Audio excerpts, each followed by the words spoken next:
In this video, I'm going to show you how to replace the valve cover gaskets on this Ford F-350 with the 7.3 liter Powerstroke engine.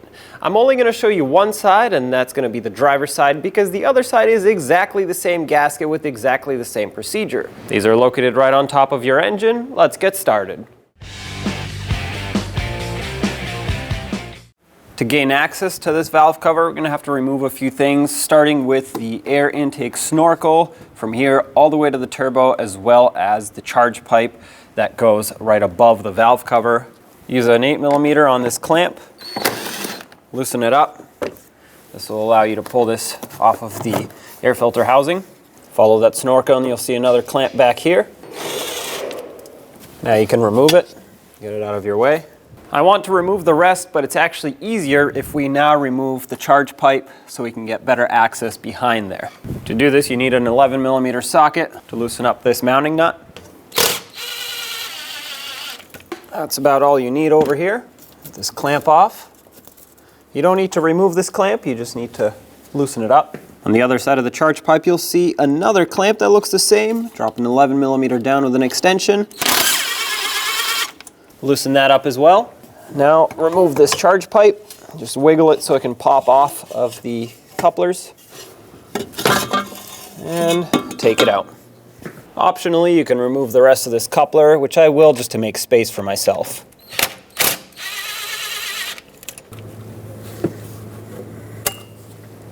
Now let's remove the rest of this snorkel. I'm going to pull this vacuum line off of here. Be very careful with this because they are very delicate. They're actually plastic, not rubber, and they break very often. Now there's a clamp, 8mm in size, underneath here, holding on a hose for the breather, the PCV. So I'm going to loosen that up. It's hard to see. And with that one loosened up, I can loosen up the one on the back here. Okay. All we have left is these two bolts right here. Well, one for me, there should be two, both 8mm in size.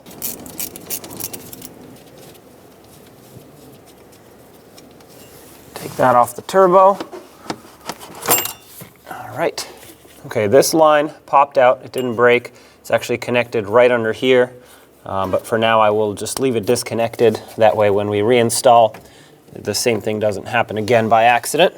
There's a main harness going to the engine here, and I'm not going to disconnect it. All I'm going to do is remove it from this bracket. And to start, I'm going to put a pocket screwdriver right through this retainer and pull it out of the bracket. Now I can remove the bracket and slide this through the opening as needed to get it out of my way. Two 13mm mounting nuts hold this bracket on.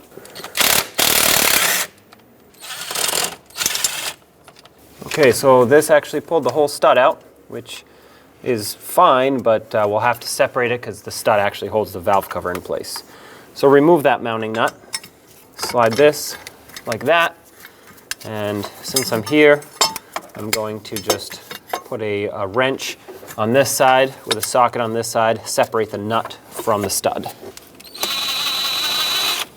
So now with this out of here, we have all of the room that we need to maneuver this valve cover around. Here we have an electrical connector, which is for the injectors and the glow plugs and basically goes through the valve cover.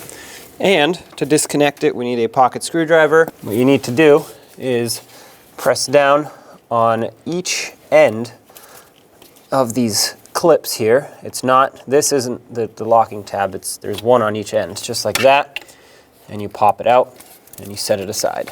Now I already have this stud out, but what you would technically want to do is start from the outer hardware, work your way towards the center of the valve cover to loosen everything up properly. So I'm just going to take a 13mm socket and go back and forth, loosen up the valve cover.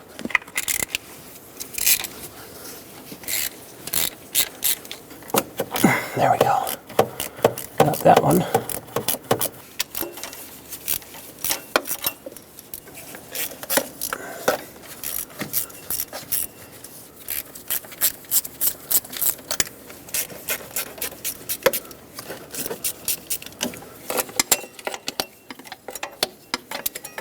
All right, they're all loosened up, so let's remove them all. This one that's underneath the PCV I'm just going to use a wrench on and then take it out with my hands.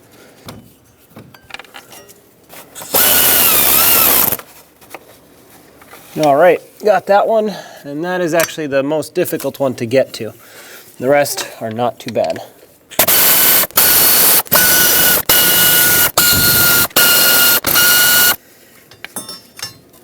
The valve cover is unbolted, and now you just grab it and pull it right off. Careful not to get debris inside the engine. And there it is. And there is the valve cover gasket with all the connectors that we have to now disconnect. The injectors just have some hooks, and well, metal clips really, that lock in the connectors. With them unhooked, you can push the connectors right off of the injector.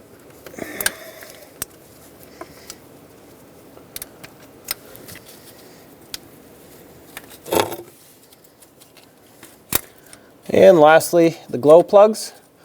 They have a single wire connector that you can just pull up and out on, and they should unplug easily.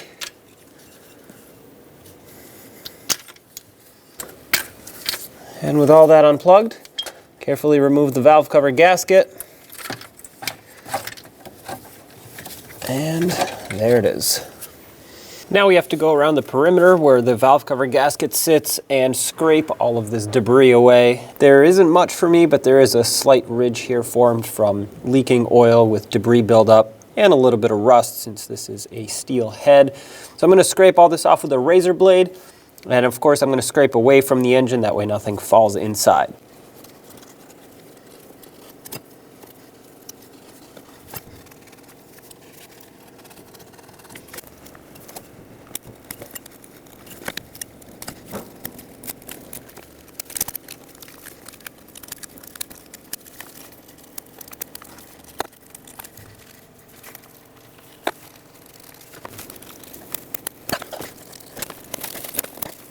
Now that I've gone over with the razor blade, I'm going to go over with a clean rag and just wipe off the majority of the debris.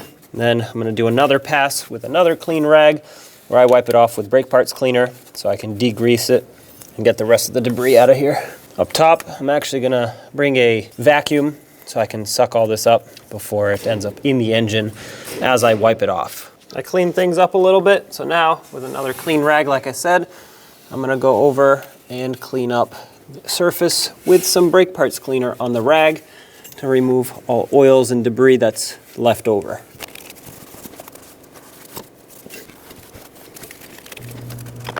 Bring in the new valve cover gasket. Make sure everything gets lined up. Now I'll have to start plugging things in. I'm going to start in the back with the glow plug. The connector just slides on and it doesn't lock in with anything, it just basically clicks in place as it slides. I'm just going to do the injectors at the same time.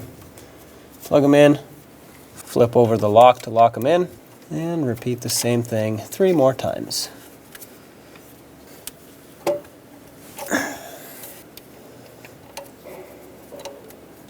As you do this, make sure that none of these wires are over or under the valve cover gasket. Make sure that they stay in place.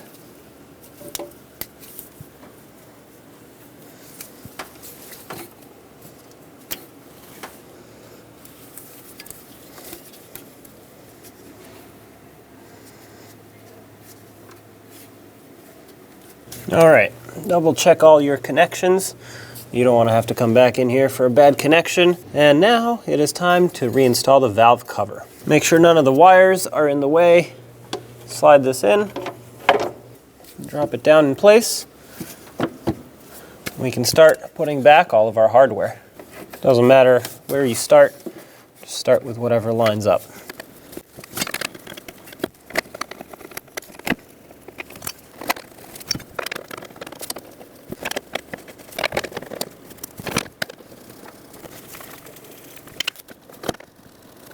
I'm going to start from the center ones, snug them, not tightening them yet because I want to go around and torque them, and I'll work my way towards the outer ones in a cross pattern.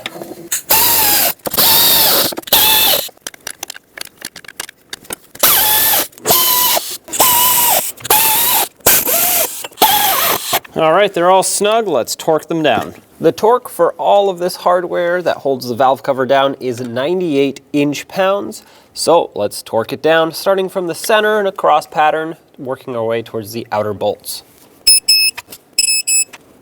This one back here is the one that I have to tighten up with a wrench. I'm just gonna do my best to match the torque of these. I'm gonna put my wrench on this one just to feel it out. Yep, that's plenty tight. That one in the back there, can't really torque it very well because my torque wrench doesn't fit. So I'm gonna put my 1/4 inch drive ratchet back there and make it nice and snug. There we go. All right, now you can double check all of the hardware. Make sure that it's fully tightened. I'm gonna go around one more time.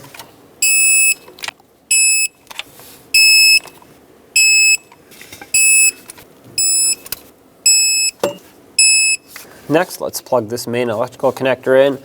And when you do, be careful that all the pins line up and don't bend. And make sure it clicks.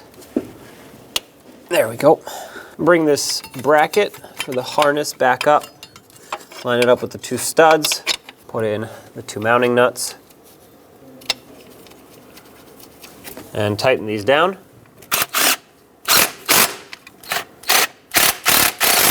As long as these are snug, you should be good to go. The torque is 98 inch-pounds. And now we can reattach this connector. Just slide it over, make sure it clicks. Slide this snorkel piece onto the breather over here, but also onto the turbo. Kind of has to line up with both at the same time. And press it in all the way. You also have to line it up with these 2 bolt holes on the bracket. I'm going to start in the bolts on the bracket because this will require it to pivot, and it's not going to do that if I tighten up the clamps first.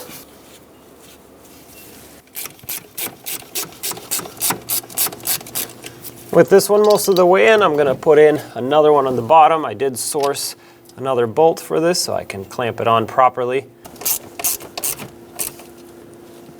Get that nice and snug.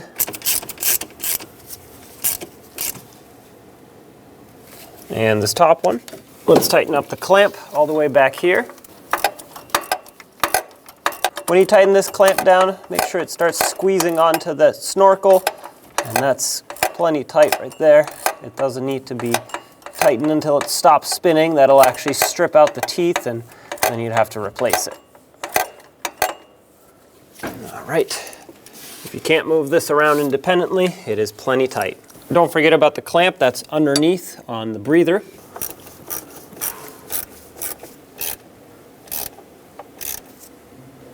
Just squish that down a little bit. This line that came unplugged earlier actually goes right down there to that fitting. Make sure it goes in all the way. There we go. And this green one into the snorkel, just like that. Let's get the charge pipe in.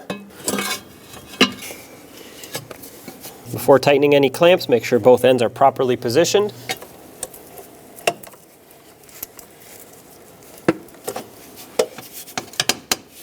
Snug up the clamps.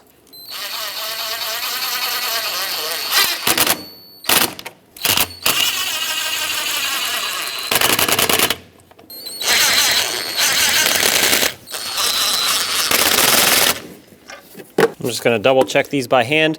Just like the other clamps for the intake, you want these snug, but not tight until they stop spinning. Right about there feels snug. Obviously, if the pipe pops off, that's not good.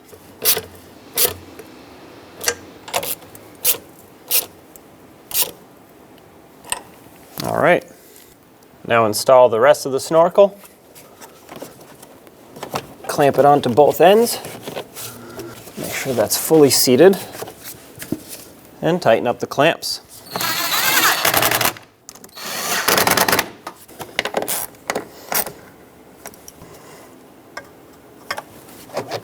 All right, that's plenty tight. The passenger side valve cover is exactly the same. You just have to remove this side charge pipe, not the other. There you have it, job is done. Now take it for a road test. Make sure there are no boost leaks or, of course, oil leaks. And there you have it. When only the best will do, demand TRQ. The only company that lets you view before you do. TRQ is committed to offering the highest quality aftermarket auto parts that are engineered for peace of mind. Thanks for using and viewing with TRQ.